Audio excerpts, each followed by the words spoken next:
আজ আমরা জানব দ্য সান অলসো রাইজেস উপন্যাসটি কে লিখেছেন।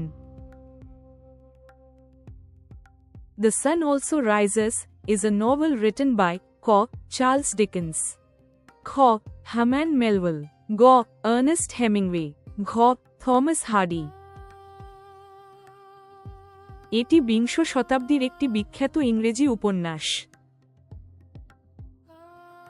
প্রশ্নের মূল চাবিকাঠি উপন্যাসটির লেখক কে এবং বিশ্লেষণের দিকনির্দেশ হল সঠিক লেখকের নাম চিহ্নিত করা।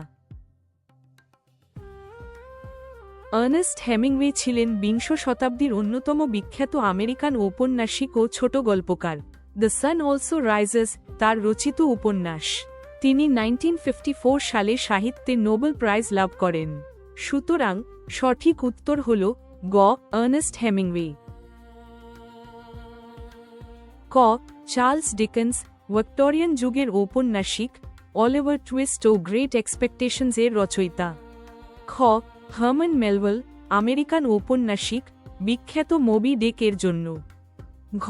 থমাস হার্ডি ভিক্টোরিয়ান যুগের ঔপন্যাসিক, টেস অফ দ্য ডারবেভিলস ও দ্য মেয়র অফ কাস্টাব্রিজ এর রচয়িতা।